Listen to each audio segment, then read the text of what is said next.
أبراج غزة تنهار، إسرائيل تشتعل، والصحف العبرية تعنون: الدولة تحترق.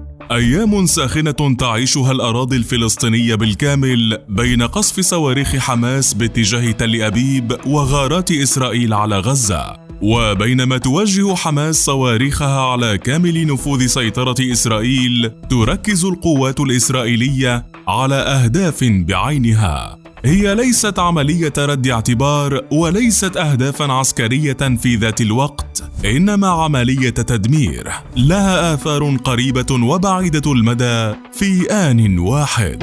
فلماذا تدمر إسرائيل أبراج غزة؟ مع بدء المناوشات بين غزة وتل أبيب، أعلنت إسرائيل سريعاً رفع حالة الجاهزية للجيش لتقلع طائراتها الحربية وتصب حمامها على أهالي قطاع غزة الآمنين. غارات أوقعت قتلى وجرحى في صفوف المدنيين، واستهدفت بيوتاً مدنية أيضاً. لكن هذه المرة تعمدت إسرائيل ضرب المراكز الحيوية للقطاع. مساء الثلاثاء الماضي جاء الاستهداف الأول، قنابل تحذيرية تلقى على برج الهنادي غرب غزة، وبعدها بساعات جاءته القنابل التي سوته بالأرض كاملا. وهو البرج الذي يتكون من 13 طابقا، وفيه العديد من المؤسسات الإغاثية بالإضافة للشقق السكنية ومؤسسات المجتمع المدني.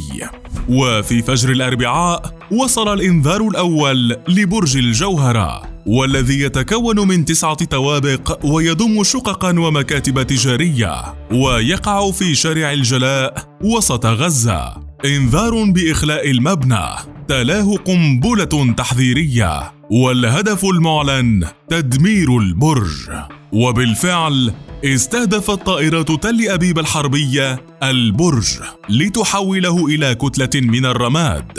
وآخر الأبراج التي هوت على أرض غزة كان برج الشروق المكون من 13 طابقا، والذي يقع في شارع عمر المختار وسط غزة، وهو البرج الذي يعتبر الأبرز بينهم، إذ يضم مكاتب لشركات مهمة بالإضافة للمؤسسات الصحفية العاملة في غزة. تقول إسرائيل أن تلك الأبراج هي مقرات لحركة حماس وقواعد لإطلاق الصواريخ باتجاهها، بالإضافة لاحتوائها عددا من الصواريخ للحركة، وهو الشيء الذي ينفيه الواقع والحقيقة، حيث أكد صحفيون ونشطاء من داخل غزة أن تلك الأبراج هي مجتمعات مدنية ولا يوجد فيها أي تحرك عسكري. ومن جهة أخرى تصر إسرائيل على إخلاء تلك الأبراج قبل قصفها، ما يعني أن لها أهدافاً غير قتل وإرهاب المدنيين. فما هي إذن؟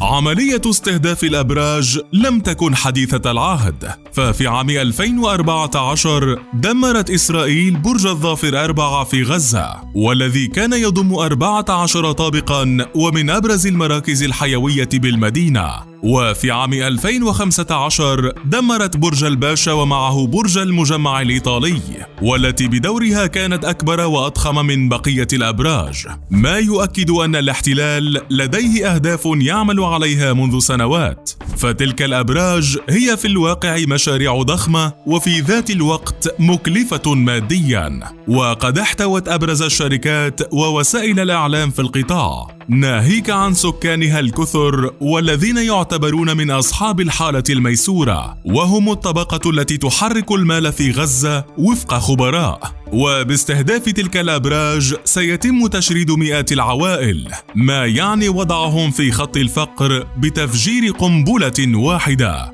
يضاف لذلك أن الأبراج من الصعب إعادة بنائها، والسبب أن قوات الاحتلال تمنع وصول مواد البناء للقطاع، كما أن تكلفة الإعمار ستكون أكبر هذه المرة بسبب وجود الدمار الكبير في تلك الأماكن، ما يصعب عمل الشركات التي كانت تضمها الأبراج، وفي ذات الوقت تحييد حركة وسائل الإعلام بسبب غياب المقرات الرئيسية لها، وستؤدي لمشكلة كبيرة بتأمين السكن للعوائل المشردة جراء القصف، وأكبر تلك الأهداف هي شل الحركة الاقتصادية في القطاع عبر ضرب تلك المراكز الحيوية التي تحرك دورة المال فيها، وفي ذات الوقت تحميل حركة حماس ذنب استهدافها الأول لإسرائيل بتحريض الرأي العام عبر كل تلك الأضرار التي ستلحق بالقطاع. وبينما يتحدث الكثير عن معونات كبيرة بهدف إعادة إعمار غزة،